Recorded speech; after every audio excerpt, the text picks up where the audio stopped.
ये नोट एक 8 साल के बच्चे का है। उसने वो रेस टाइम्स लिखे जिन्हें अचीव करके वो ओलंपिक्स में क्वालिफाई करना चाहता था, और उसने खुद से कमिटमेंट भी किया कि मैं खूब मेहनत करूंगा और हर प्रैक्टिस सेशन में आया करूंगा। सोच तो काफ़ी अच्छी है, बट इसमें इतना अनोखा क्या है?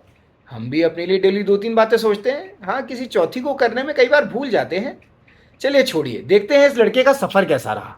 15 साल की एज में उस बच्चे ने ओलंपिक्स में क्वालिफाई कर लिया। अपने देश के 70 साल के इतिहास में यंगेस्ट क्वालिफायर था वो। एक रेस में फिफ्थ आकर सारी दुनिया का दिल जीत लिया उसने। गोल भी पूरा हो गया था, बट अगला दिन प्रैक्टिस से ही शुरू हुआ।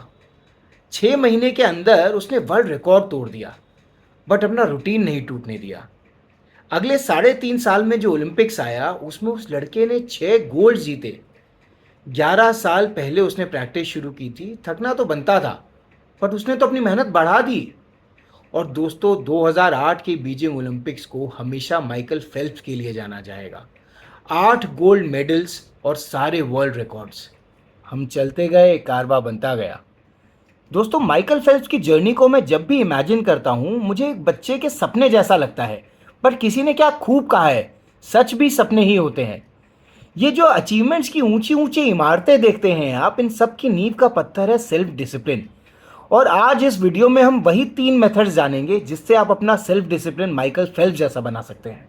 इम्पल्सिव डिसीजन मेकिंग से बचना। यकीन मानिए, मैंने ये कहा जितना इजीली है, इसको करना भी उतना ही ईजी है। There are just 2 rules. Rule number 1, take a pause of 10 seconds before reacting to anything. अपनी किसी भी इच्छा पर रिएक्ट करने से पहले सिर्फ एक 10 सेकेंड का पॉज लें। आपको 10 सेकेंड के अंदर ही रियलाइज हो जाएगा कि और भी ऑप्शंस अवेलेबल हैं, और आप एक सोचा समझा डिसीजन ले सकते हैं। Rule number 2, win some lose some. इस रूल को आपको एक एग्जाम्पल से समझाता हूँ। फर्ज कीजिए आपके सोने की विंडो है रात को 11 से सुबह 6 बजे तक। ये रूल आपको सिंपली ये बोलता है कि जो भी आप ओवर टाइम करेंगे उसके लिए आपको अपने वेकिंग टाइम को अंडरकट करना पड़ेगा। फर्ज कीजिए आप 12 बजे सोए, तो इसका मतलब है कि आपको सुबह उठना पड़ेगा 5 बजे। और आपको अगर कभी भी लगे कि ये बेकार सा रूल हमें क्यों मानना है, always refer to rule number 1, avoid distractions. अपने कामों को कुछ ईजियर स्टेप्स में ब्रेक कर लें, छोटे टाइम ब्लॉक्स के साथ। इससे फ़ायदा ये होगा कि आपका अटेंशन स्पैन बढ़ेगा, प्लस आपकी प्रोडक्टिविटी भी बढ़ जाएगी। एग्जाम्पल्स के तौर पे अगर समझें तो जो बड़े बड़े ऑथर्स होते हैं वो मोटी बुक्स लिखने का टारगेट नहीं करते हैं। उनका टारगेट होता है डेली के नंबर ऑफ पेजेस लिखने का। कोई 2, कोई 3, कोई 4 पेजेस एक दिन में लिखता है। अपने आसपास नॉइज को रिड्यूस करें। अगर शांति नहीं हो सकती तो सफाई तो ज़रूर रखें, आपकी क्लैरिटी बढ़ जाएगी। अपने फ़ोन को भी कंट्रोल करना बहुत ज़रूरी है।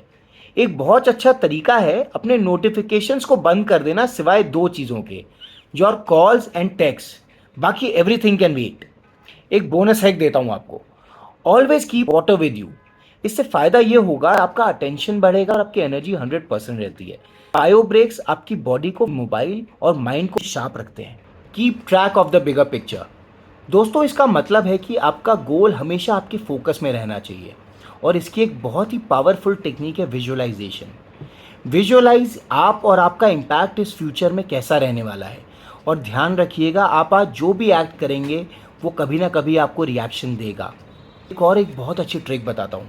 अपने गोल को कागज़ पर लिखकर अपने घर में किसी प्रोमिनेंट जगह पे चिपका दें, और उसको दिन में कम से कम 2-3 बार पढ़ें। ये एक्टिविटी शायद सिर्फ 5 मिनट की है, लेकिन इसके रिजल्ट्स सालों तक आपको देखने को मिलते रहेंगे।